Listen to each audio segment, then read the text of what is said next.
Nah, gue kemarin kan jadi ceritanya tuh waktu kapan ya? Beberapa bulan lalu kalau nggak salah. Tahun lalu lah ya, 2020. Eh, Kan gue ngeliat post apa di Instagram tuh lagi scroll.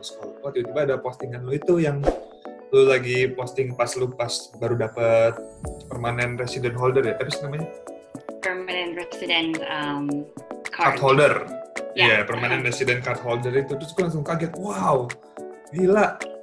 Ini kan kayak, dulu gue kayak sering ngebayangin gitu, sering bermimpi gitu lah, asal ngebayangin doang. Tapi ternyata ada orang yang gue kenal, pokoknya sih bukan orang asing bagi gue gitu, dapet gitu. Wow, ya. gue langsung kepoin kayak LinkedIn lo. Oh ternyata Nana tuh sekolah di Kanada, tuh kan kita udah lama nggak kontak juga kan.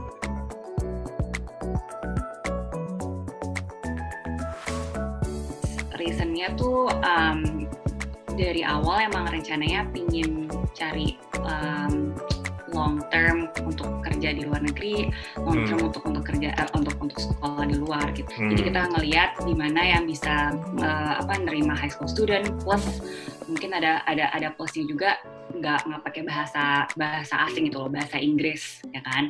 Ada pilihan Australia atau Kanada atau Amerika, tapi karena tahu Amerika sulitnya kayak gimana, terus Australia kayak terlalu deket gitu, pengen benar-benar ngerasain gimana sih Pengen yang kalau jadi bener-bener ngerantau keluarga. gitu ya.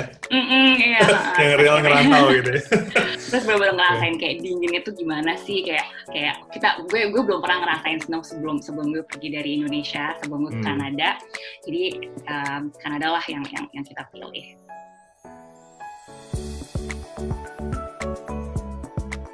Baru kepikiran kayak jurusan university itu baru setelah gue sampai di Vancouver. Jadi I guess untuk milih kenapa Vancouver, kota Vancouver, itu karena salah satu kota yang paling kayak a melting pot city ya. Banyak banget heritage dari Asia, dari Eropa, dari First Nationsnya juga masih banyak. Jadi kota-kota yang diverse lah. Jadi lebih gampang dan masih ketemu nasi. Oh gitu ya. Terus ya jadi setelah Vancouver baru kayak nge-research university yang paling bagus apa, terus yang juga yang terdekat juga yaitu di kotanya kan. Akhirnya gue masuk UBC, University of British Columbia. Itu government university, state-owned university.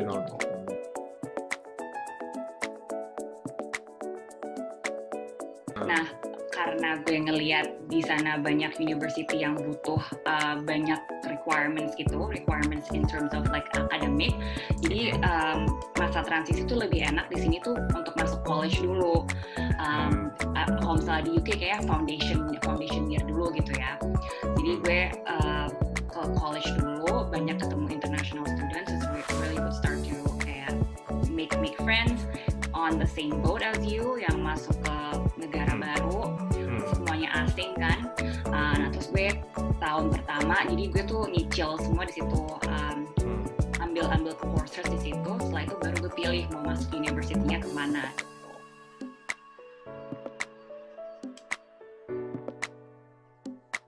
College terserah kita. Jadi biasanya orang-orang college tuh 2 tahun di college, ntar transfer ke university, tinggal nyelesain aja. Jadi courses-nya semua yang diambil di college ke transfer ke university, terus tinggal dia selesain aja gitu. Kalau misalnya gue berarti kemarin pas masuk ke university-nya nggak harus mulai 4 tahun lagi gitu ya?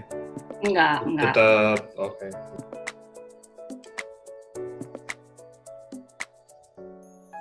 Bisa juga.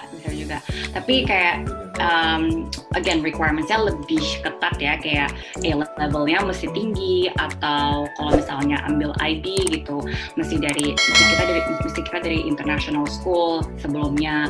Terus ada language requirements juga, ada kayak reference letter dari high school kita. Terus dicek juga di sini mereka nggak fokus dengan akademik aja sih, mereka juga kayak ngelihat lo aktif nggak di kehidupan non akademik, misalnya volunteering. Itu dia benar-benar ngelihat juga apakah kamu give back to the community, kamu sibuk apa selain sekolah.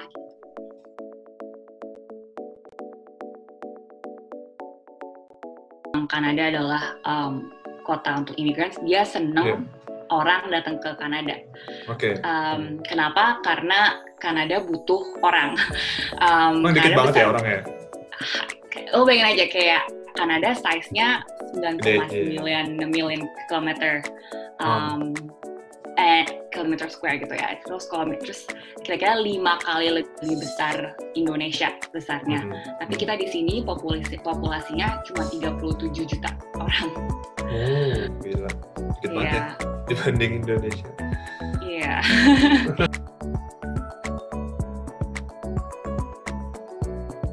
Nah, kalau misalnya untuk kerja, karena kita udah sekolah di Kanada, apapun programnya, bisa diploma, bisa bachelor, bisa master, asalkan lebih dari 2 tahun program sekolahnya, kita bisa langsung dapat otomatis 3 tahun work permit, namanya post graduation work permit. Itu otomatis pas lulus? Ya, mereka nggak butuh embel-embel, lo mesti dapat kerja dulu, atau lo mesti menemukan kerjaan di company mana dulu. Enggak, yang penting lo udah ada letter of your graduation sama transcript, udah bisa langsung apply post graduation work permit ini.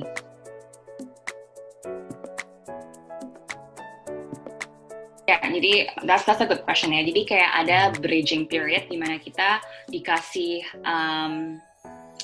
kesempatan untuk apply.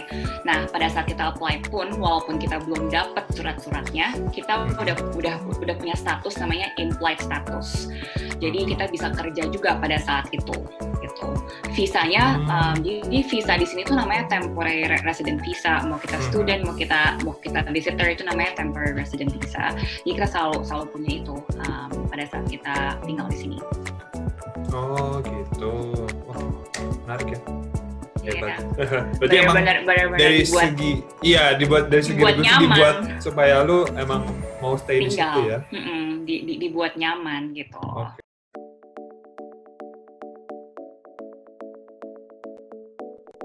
Foreigners menurut gue bisa apply dari luar Kanada untuk kerja. The chance is slim, but it's not impossible. Okay. Gitu. Karena gue kerja di recruitment, banyak memang company-company di sini yang udah siap untuk nge-sponsor orang dari luar untuk datang ke Kanada, tapi nggak banyak dan cuma untuk role-role yang very specific aja dan very high level gitu. Kebanyakan di science sama technology. Kita banyak ngambil orang dari India, dari Brazil, dari Eropa juga untuk scientist yang benar-benar spesifik buat research-nya yang dibutuhkan.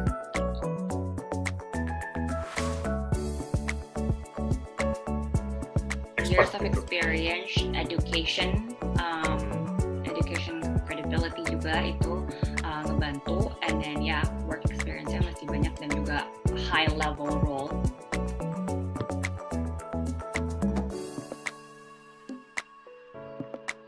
Jadi study permit di sini itu udah bisa otomatis dapat work permit. Work permitnya tapi dalam status part time. Part time itu boleh kerja dalam 1 minggu 20 jam. So enak lah, masih bisa kayak buat dapat income dikit. Hitung-hitung satu tahun kan begitu, terus langsung kerja. Dari kerjaan, setelah 1 tahun itu bisa minta sponsor dari company-nya gitu. Kalau misalnya lo tertarik.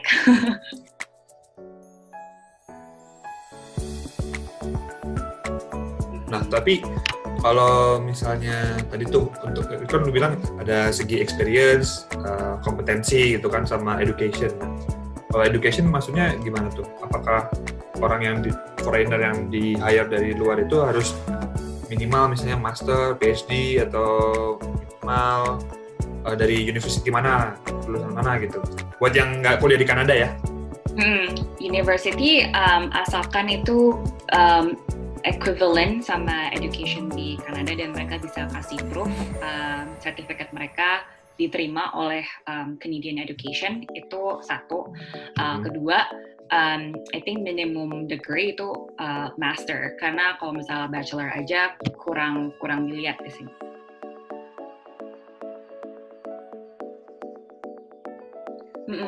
Jadi sekarang status gue bukan sebagai foreign worker lagi, status gue permanent resident, tapi berbeda dengan warga negara Kanada. Jadi jatuhnya status gue itu kayak warga negara asing di Indonesia atau kalau misalnya di Amerika green card gitu. Oh, oke. Jadi perbedaannya Canadian citizen sama PR yang gue dapat adalah gue itu nggak punya voting rights. Jadi itu aja perbedaannya. Tapi other social, jadi gue juga harus bayar tax sama seperti Canadian citizen. Jadi untuk kayak other social benefits seperti healthcare coverage, terus bisa traveling keluar masuk Kanada tanpa permit, tanpa visa, dan juga tadi yang local untuk tuition fee-nya gue bakal bayar local fee. Dan kalau misalnya scholarship, terus kalau misalnya mau sekolah lagi misalnya kayak ke med school, nursing school, kadang-kadang mereka cuma accept local residents juga.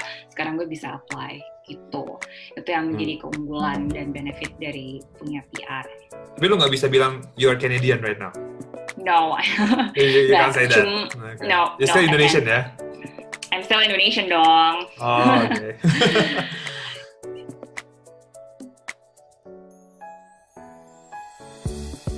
Setelah dapat PR lo ini berguna 5 tahun. Lo bisa renew. Lo bisa renew, extend bukan kapan aja, cuma kayak in order for you to extend, lo mesti tinggal di Kanada 730 hari, tapi nggak mesti continuously. Jadi misalnya kayak gue mau kerja di Indonesia sekarang kayak 2 tahun, terus balik lagi di Kanada setahun, terus balik lagi kemana-mana kerja di tempat lain. Yang penting gue punya 2 tahun stay di Kanada. Gak mesti continuous, and then gue bisa extend permanent resident gue.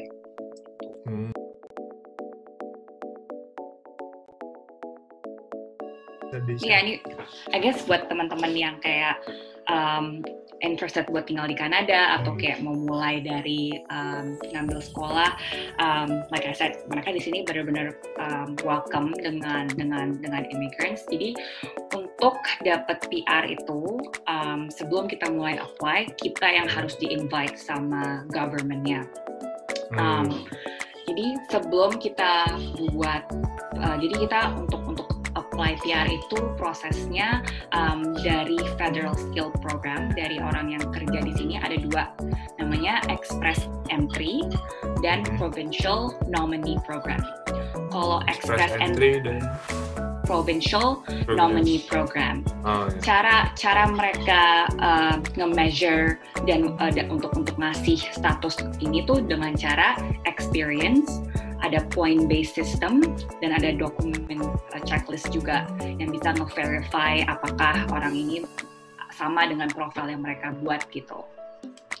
Jadi gue jelasin ke Express Entry dulu ya. Perbedaannya Express Entry dengan Provincial Nominee itu, Express Entry pada saat lo dapat PR lo bisa kerja di mana aja seluruh Kanada. Tapi kalau misalnya buat Provincial Nominee Program, lo cuma bisa kerja di provinsi di mana tempat lo apply. Itu bedanya paling besar. Nah, tapi dua-dua ini tuh biasanya jalur yang dipakai untuk orang yang udah punya work experience di Kanada. Lo yang mana? Gue pakai Express Entry. Express Entry. Karena gue pengen bisa lebih unlimited lah chance-nya untuk kerja di mana aja seluruh Kanada kan.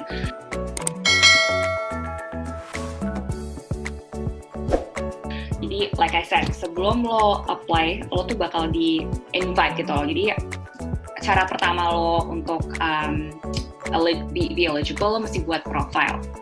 Profilnya itu bakal lo taruh hasil IELTS lo, atau namanya di Kanada itu juga ada CELTIP, it's like Canadian TOEFL gitu.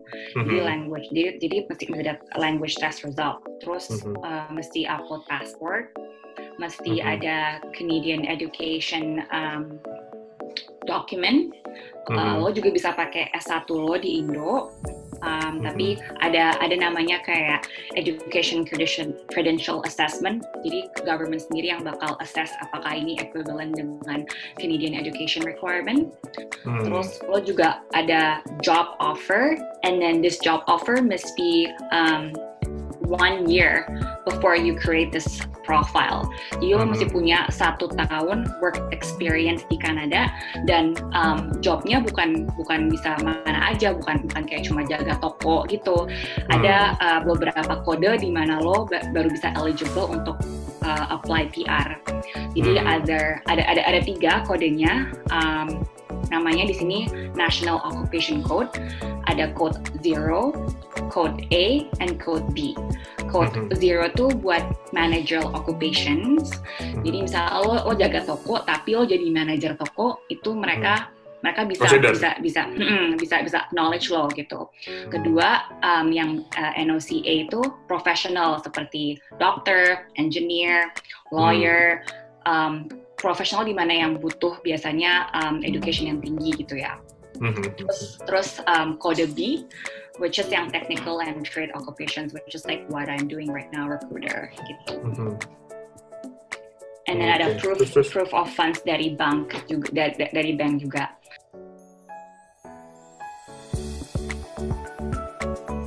Ya, terus itu setelah kita dapat profile, kita bakal ngeliat ini kita, apa namanya, skor kita. Skor itu banyak banget faktornya. Apakah kita graduate di Kanada, itu juga bisa menambah skor kita. Jadi maksudnya dari syarat-syarat yang udah lo penuhin itu ntar di scoring gitu ya? Exactly. Seberapa eligible-nya lo gitu? Iya, alokasi tiap kategori tadi yang gue udah sebutin, edukasi, nilai IELTS lo itu ada kayak assessment-nya. Oh, ada kreditnya, ada kreditnya. Exactly. Ada kreditnya. Kalau misalnya nilainya bagus di IELTS, lo bakal dapat skor yang lebih besar gitu. Dan ada presentasi tiap language requirements, education requirements, ada percentage-nya juga gitu.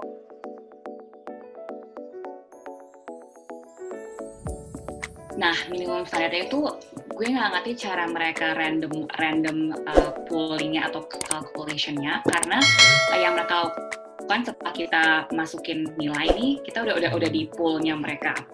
Mereka ngelakuin mereka ngasih invitation itu tiap 2 minggu sekali.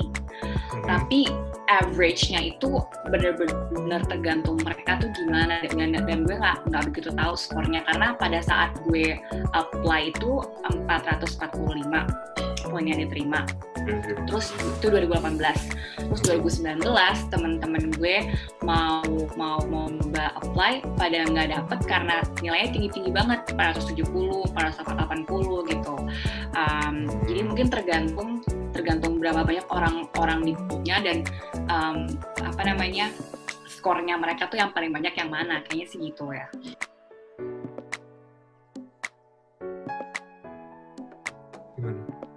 Baru gue diundang untuk apply. Nah, di sini dimana kayak prosesnya benar-benar baru dimulai gitu. Dan mulai dari sini kita baru bayar application fee-nya.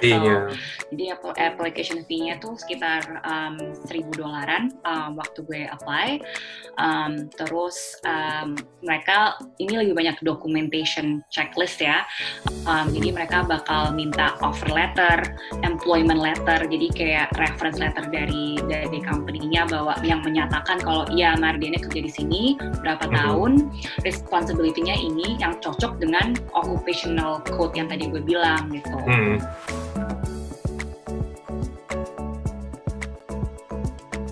Kita punya waktu kalau nggak salah 3 bulan untuk ngisi semua dokumen checklist-nya ini. Terus setelah itu gue upload, gue nunggu kalau nggak salah sekitar another 3 months. Tapi on average emang proses PR tuh 6 bulan sampai setahun gitu.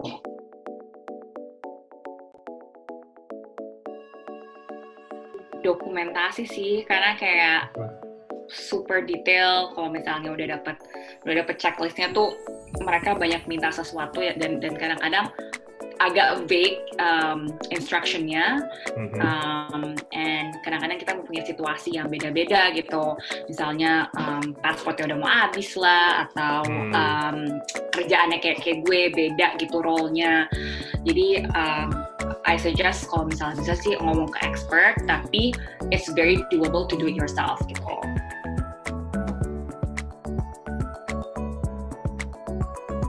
Jadi daftar PR card holder ini harus minimal berapa tahun work experience? 1 tahun. 1 tahun work experience.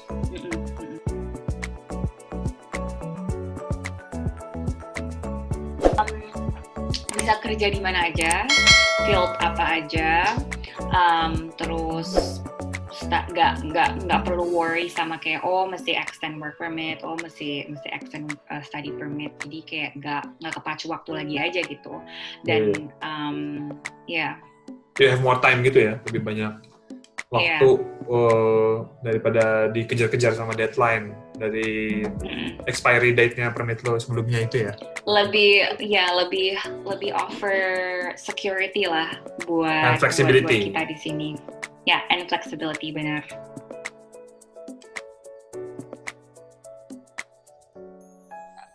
Another plus thing, pada saat lo kerja di sini, istri lo otomatis juga dapat work permit. Oh, jadi bisa kerja juga? Yes. Mau istri lo juga sekolah, juga study permit juga bisa apply, asalkan ada letter of acceptance.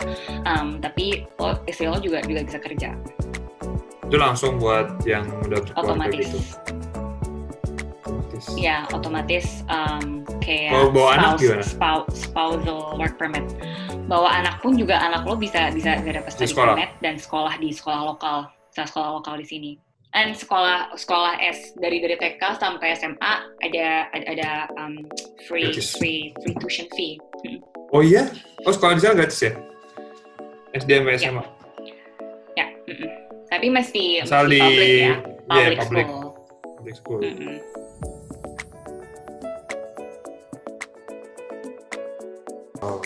This is Canada.ca. Jadi pertama ini lebih basic. Ini buat orang yang mau immigrate ke sini, mau buat PR juga bisa dilihat. Ini bisa buat application-nya dulu, creating an account. Account-nya bisa dipakai buat work permit. Nanti habis dari work permit, kalau misalnya mau apply permanent resident dari account yang sama. Terus ini buat informasi, ada program apa aja sih kalau mau imigrasi ke sini, ya kan? Ada tadi yang gue bilang, express entry, provincial nominees. Terus nih Quebec juga ada sedikit berbeda jalannya. Kalau mau gue nge-sponsor nenek gue atau orang tua gue juga bisa jadi PR. Terus ini juga kalau misalnya mau buat bisnis, ada startup visanya gitu. So you can see all here. Kalau mau apply work permit, dari prosesnya apa aja sih gitu kan, dia kasih tahu. Bisa juga ada open work permit, ada employer specific work permit. Ini orang-orang di mana yang kalau misalnya di luar Kanada mau daftar work permitnya. Terus dilihat juga apa kita ini nggak sih, kita termasuk nggak sih orang-orang yang bisa apply. Dia bakal ngasih tahu apa aja requirements-nya, rules-nya gitu. Apa banget ya. Berarti yang tadi lu ceritain semua dari sini ya? Ya, dari sini semua. Jadi bisa diambil di sini informasinya, dan jadi tadi Canada.ca ini semua di sini. Gitu. Oke, Nak, paling terakhir ini aja, Nak. Tadi kan lu udah cerita banyak, udah nge-share banyak, sama tadi udah nge-share website-nya juga. Mungkin di kedepannya ada teman-teman yang ngeliat nih video ini dan pengen go through the procedure in the website from the A to Z gitu kan. And maybe they encounter some problems or some questions they need to ask further. Yeah. Can I share your LinkedIn or Instagram in this video? Yeah, for sure. I'm very happy. For them to ask you directly. Gitu, maksudnya. Yeah, for sure. I'm very happy to help the best I can from my experience, and maybe I can connect them with someone that I know it's an expert, supaya nggak salah juga ngasih informasinya. But yeah, feel free to share and ask me if you have any questions, guys. Happy to help.